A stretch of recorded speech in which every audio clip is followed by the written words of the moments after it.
मेरा नाम डॉक्टर दीपक कुमार है। मैं जनरल फिजिशियन हूँ, पीके हॉस्पिटल तामुल चेन्नई से बोल रहा हूँ। आज हम देखने वाले हैं डेंगू फीवर और उसके कॉम्प्लिकेशंस के बारे में। हम तो आजकल तो अभी जैसे कि बारिश का मौसम ज़्यादा आ रहा है, तो डेंगू की बुखार भी ज़्यादा आने का चांसेस है। तो ये डेंगू बुखार क्या होता क्या है और इसके लक्षण हम कैसे अवॉइड कर सकते हैं, इसके बारे में मैं आपको बताने वाला हूँ। तो डेंगू जो बुखार है, ये डेंगू वायरस से फैलता है। ये वायरस मच्छर के काटने से, तो कि एडिस मच्छर जो बोलते हैं, उसके काटने से होता है। ये मच्छर का एक खूबियत क्या है कि ये मच्छर साफ पानी पे बढ़ता है और उसके साथ में ये सिर्फ सुबह या मॉर्निंग टाइम पे काटता है, इसलिए इसको डे नाइटिंग मस्किटो भी बोलते हैं। तो ये जो डेंगू बुखार, जब डेंगू का वायरस जब फैलता है बॉडी में, उसके बाद इसके जो कॉम्प्लिकेशंस जो कि ये जो दूसरे ऑर्गन्स को जाके अफेक्ट करता है, मेनली ये सिर्फ ब्रेन और जो कि और हार्ट और लिवर को अफेक्ट करता है। तो ये डेंगू वायरस जो है ये जो मच्छर के काटने से होता है। तो मच्छर जब काटता है, उसके बाद डेंगू वायरस जो फैलता है, वो लगभग 4 से 6 दिन के बाद ही इसके लक्षण शुरू होते हैं। तो ये जो डेंगू बुखार जो है, इसको 3 अवस्था में बांटा गया है। जो पहला अवस्था है, जो फेब्राइल फेज, जो कि बुखार का समय जो होता है, ये लगभग 2 से 4 दिन तक होता है। इसमें क्या क्या होता है? पहले मरीज को पहले बुखार आता है, उसके साथ में हड्डी में दर्द आता है, फसलियों में दर्द होता है और साथ में सर दर्द भी होता है और आंख में दर्द भी होता है, जो इसका बहुत ही बड़ा लक्षण होता है, जो आंख के पीछे में जो दर्द होता है बोलते हैं।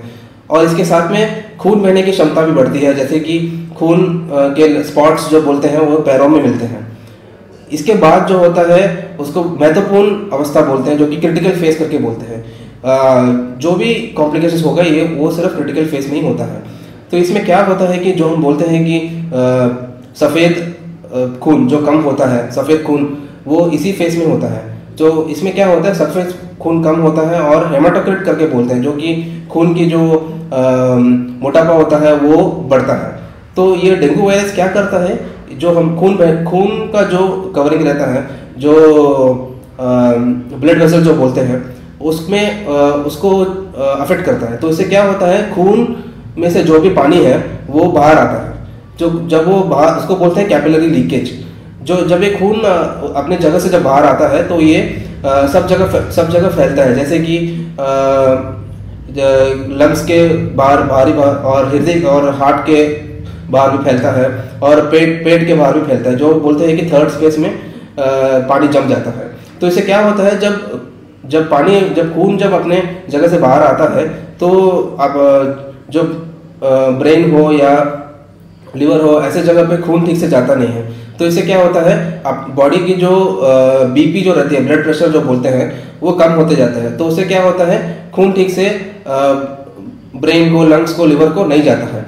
तो इससे क्या होता है, शॉक करके एक स्टेज आता है।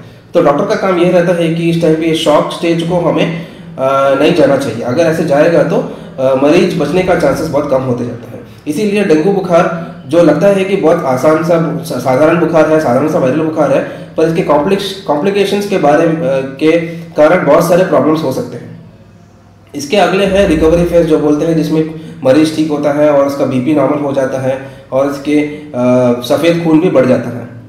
तो हमें ये जानना है कि साधारण आदमी को ये जानना है कि डेंगू का बुखार आने का लक्षण क्या है और इसका सीवियर, मतलब इसका इमरजेंसी या महत्वपूर्ण फेज कैसे इसको हम पता कर सकते हैं और कितने जल्दी से जल्दी हम अस्पताल जाके ट्रीटमेंट ले सकें। तो इसको कहते हैं कि वार्निंग साइंस करके कहते हैं, जैसे कि वार्निंग। तो इसमें क्या क्या होता है, मरीज को बुखार होता है जो लगभग 102 डिग्री फ़ारेनहाइट तक होता है, उसके साथ में आंख का दर्द होता है, हड्डी का दर्द होता है और उल्टी होता है, कंटिन्यूस उल्टी होते रहता है। उसके साथ में कभी कभी पेशाब में या मोशन में या कभी ब्रश करने के टाइम में भी खून आ सकता है और बहुत ही टायर्ड रहते हैं और बुखार बहुत कंटिन्यूस रहता है।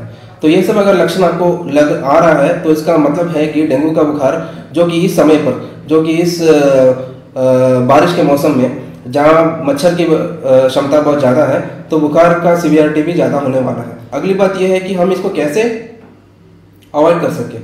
एक है कि हमें हमारे घर के पास जो भी छोटे मोटे जो भी पानी जो है, जो भी पानी जो गंदा पानी हो, अच्छा पानी हो, जो भी पड़ा हुआ है रोडों में, वो सब हमें क्लियर करना पड़ सकता है।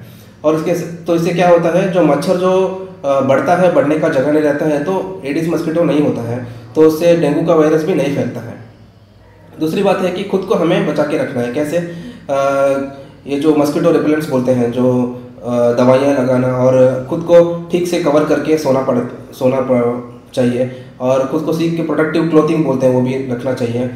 तो ये सब जो सैनिटेशन जो बोलते हैं, वो सब अगर ठीक से रहेगा तो मच्छर नहीं काटेगा और डेंगू वायरस भी नहीं फैलेगा।